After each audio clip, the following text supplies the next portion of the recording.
treatment that we have. All right, Nick, unfortunately, the impression that is being created, not only by the situation unfolding in Stellenbosch, but also through the Rhodes Must Fall movement, is that action is only taken once there is been, number one, a great movement from students, but particularly also having it get the attention of the media in this particular case. And for more analysis on the story, we're going to take you to my colleague, Joanne Joseph, who's going to be speaking to Gillian Schutte.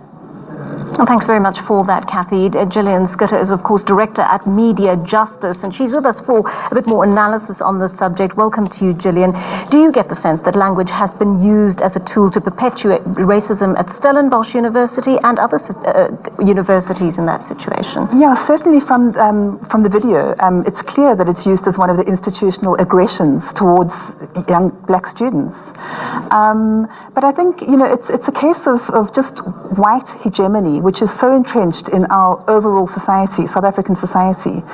And it's, 21 years later, it takes a video and throwing feces on a statue of an oppressor to actually get a reaction from institutionalized, from the institution itself.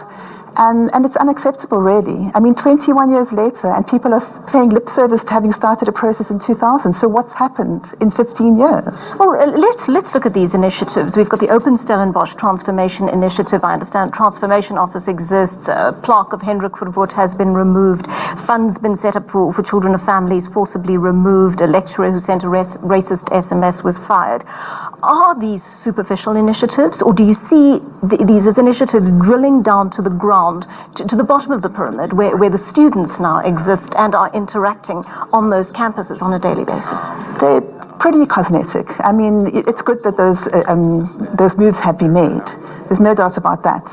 But they're not getting to the root of systemic and institutional racism. And that's clear by the visceral content from those students in that video.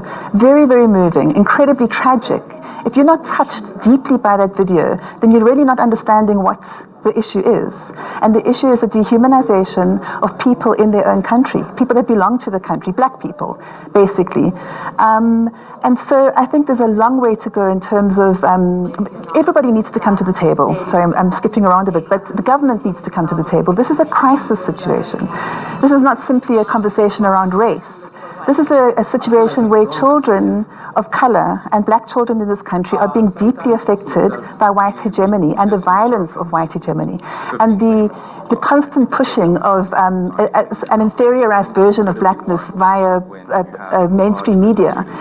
I do media savvy at schools, grade 10 students, and black children will constantly say to me that the media makes them feel bad about themselves, and it's a neutral question that's put out there. So you can be guaranteed that if that's happening, white kids are learning to feel supremacist, to feel superior. So what are we doing to actually they are reacting and responding to systemic racism, to systemic messages that are pushed out there, propaganda. And I think that's an issue that we really need to start looking at.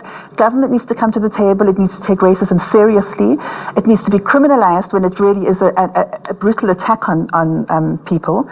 And I think there need to be much more sort of stringent policies around what transformation is and whether people are actually living up to transformation or not.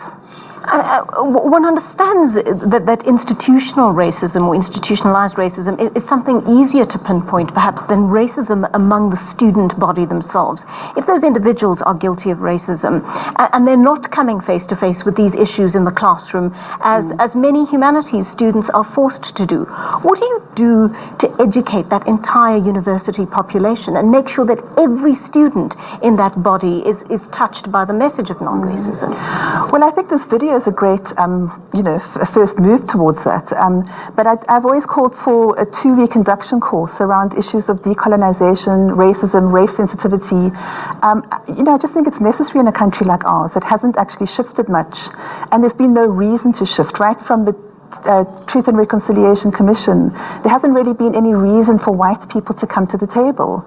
and reflect on the depths of white cultural hegemony and economic hegemony in this country, or power, So, I think a good start would be for universities to have a compulsory 2-week induction course for students.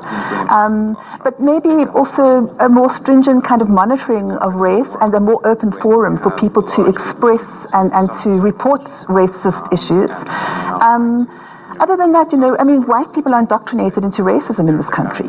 How do we deal with that? That's the whole, because they're coming into that those institutions with learned racism from their family and from society. And society, in a 21-year African democracy, continues to push a skewed race narrative, where white people are privileged and not corrupt, and we're never really looking at whiteness in mainstream media, and I think that needs to very much stay part of the national conversation.